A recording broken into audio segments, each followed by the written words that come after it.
Level 1. The comfortable lie. Your body is lying to you right now. It feels like it was built for this. Sitting still, indoors, at a stable temperature, it feels natural, effortless, like this is what a human body is for.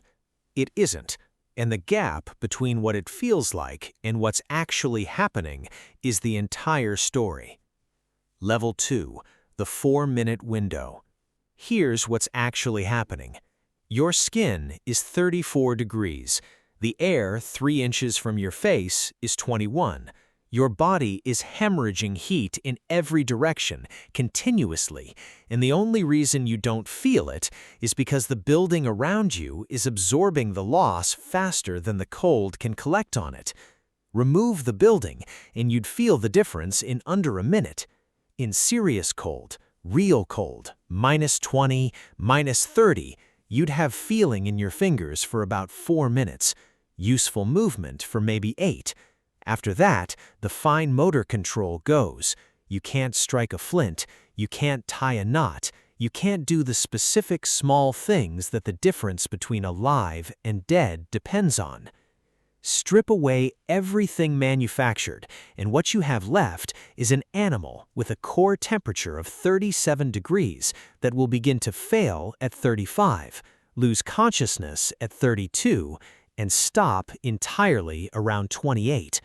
9 degrees separates you from alive and not. The air outside in a real winter is 60 degrees below that minimum. On the day the first modern human walked north into a real winter, the cold looked at us and saw lunch. Level 3. The wrong answer everyone believes. Here's where the standard survival story gets the sequence completely wrong. Most people carry this version. Ancient humans were resourceful. They figured out fire, they made clothes, they built shelter. Problem solved. That story is missing the single hardest part, the part that had to happen before any of those solutions were possible.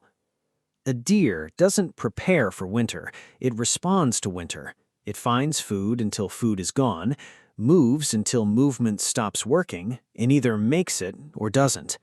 For most of evolutionary history, our ancestors operated the same way. Reactive, present tense. The cognitive leap that saved us wasn't fire, it wasn't clothing, it was the ability to stand in late summer warmth with food available, temperature comfortable, and feel afraid of something that wouldn't arrive for 3 months. That is genuinely strange. No other animal does this.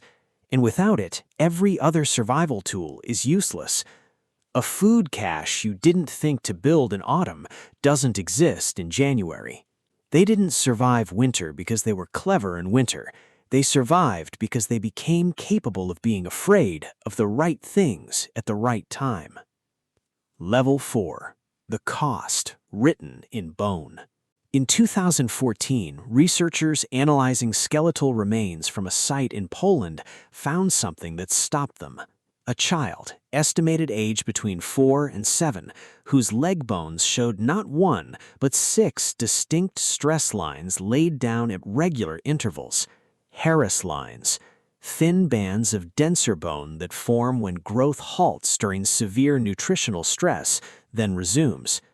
6 separate winters, 6 separate episodes where that child's body ran out of enough food to keep growing and had to pause, wait, and restart. The bones recorded each one like rings in a tree. The child survived all 6. Those aren't just growth interruptions.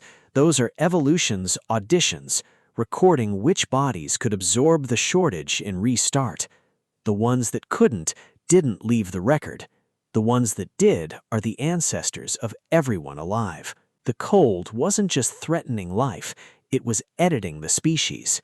And we were what the editing produced. Level 5. The 2,000-hour funeral.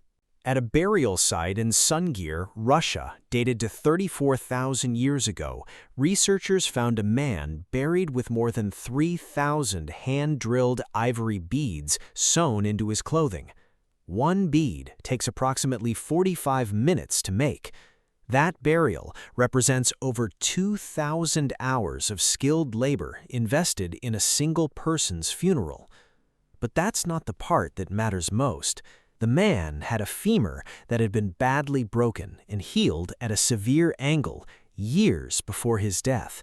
He walked with a significant limp for most of his adult life.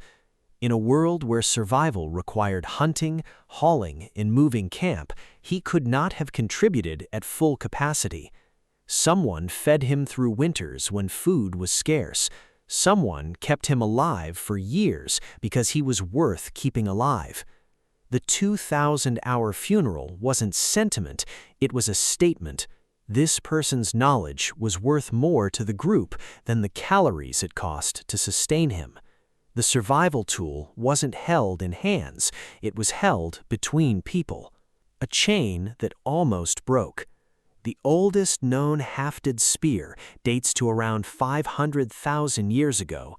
To make one requires at least 7 distinct skills: selecting the right stone, pressure flaking it to a point, selecting the right wood, straightening the shaft over heat, preparing the binding, applying pine pitch adhesive, and wrapping the joint. Each one takes months to learn. Together, they represent years of accumulated expertise. No one invented all 7 steps alone. Each one was taught. Each one survived because someone who knew it lived long enough to show someone who didn't. Which means, somewhere in that chain, across a span of time so long that the entire Roman Empire is a footnote at the end of it, there was a winter that almost broke it. A winter that killed too many elders. A winter where a group entered spring, missing the step 3 people knew and didn't survive to teach. We know those winters happened. The genetic record shows bottlenecks. Moments where our ancestral population dropped so severely we almost didn't recover. One study estimated that around 900,000 years ago, our ancestors may have numbered fewer than 1,300 breeding individuals. The entire future of humanity threading through a window smaller than a village. Level 7. The cold is still waiting. Right now, tonight, outside whatever building you're in. The same cold, the same patience, the same indifference to your intelligence, your civilization, your achievements. What's changed is not the cold. What's changed is the archive. 2 million years of accumulated survival knowledge compressed into the infrastructure around you so completely that you never have to access any of it directly. You don't know how to survive winter, but you are the living product of every ancestor who did. That archive is not in your head. It's in the infrastructure, in the supply chains and power grids and heating systems and the 1,000 interlocking dependencies you have never once thought about. It took 2 million years to build. It can fail in an afternoon. Your ancestors were afraid of the right things at the right time. The question is whether you are.